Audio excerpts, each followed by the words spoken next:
धर्म के 4 पैर बताए। सतयुग में 4 पैर थे धर्म के।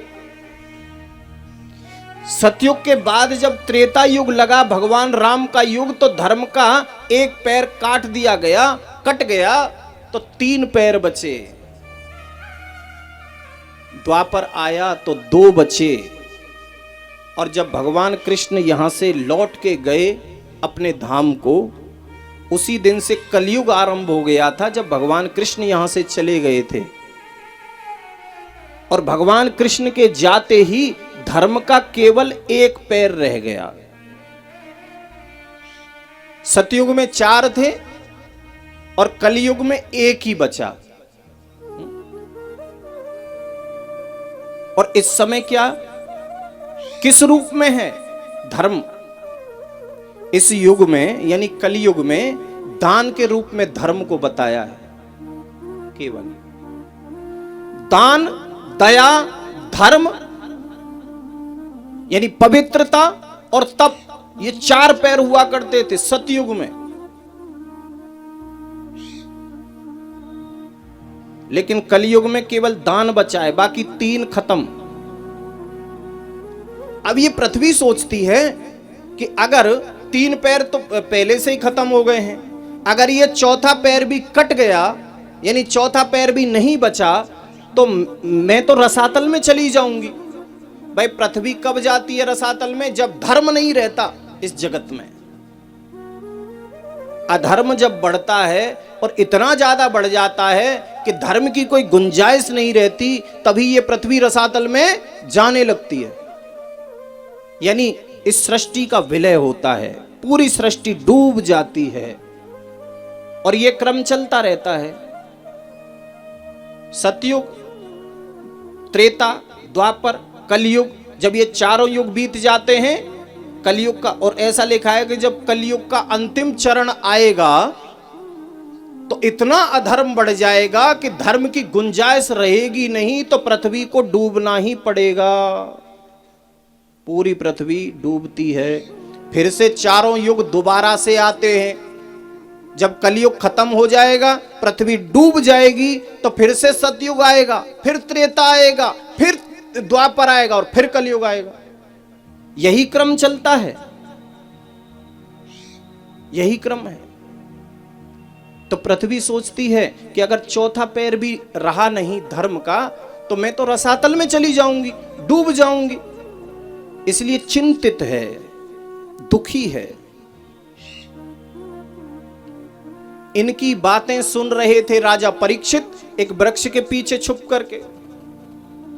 राजा परीक्षित ने सोचा कि मेरे राज्य में कभी भी अधर्म नहीं होता, लेकिन इस बैल के 3 पैरों को काटा किसने? 3 पैरों को काटा किसने? जिसने भी काटा उसको छोड़ूंगा नहीं मैं।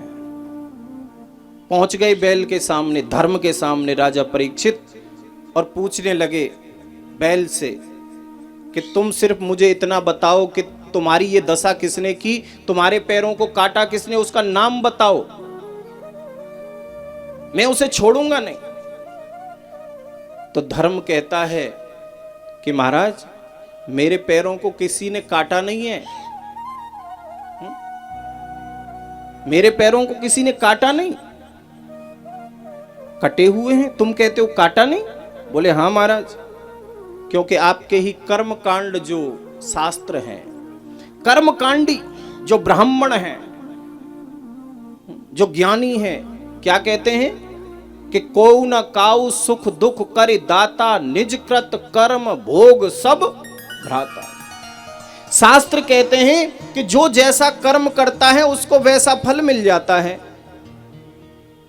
कर्मकांडी कहते हैं। तो मेरे पैरों को किसी ने काटा नहीं, मुझसे ही कोई बुरा कर्म बन गया होगा तो मेरे 3 पैर कट गए।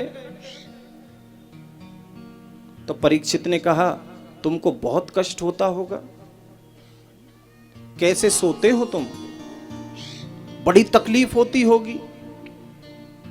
धर्म रूपी बैल कहता है महाराज यहां भी तुम गलती बोलते हो, मुझे कोई तकलीफ नहीं होती। कैसी बात करते हो?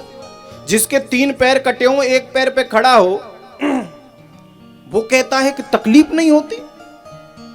नहीं महाराज, 3 पैर कटे ये कर्म है।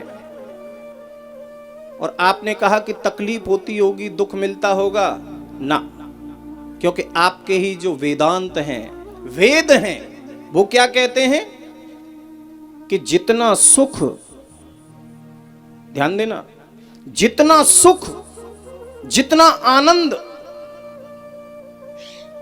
किसी को 5 स्टार होटल में अच्छे रूम में मखमल का बिस्तर बिछा हो, मखमल का गद्दा, मखमल का तकिया, एसी चालू हो, है 5 स्टार की बात कर रहा हूं, जितना उस व्यक्ति को उस 5 स्टार के रूम में उस मखमल के बिस्तर पर सोने से मिलता है ना, वही सुख एक किसान को, वही सुख, उतना ही सुख एक किसान को अपने खेत में एक वृक्ष के नीचे मिट्टी का तकिया बनाकर सोने में प्राप्त हो जाता है।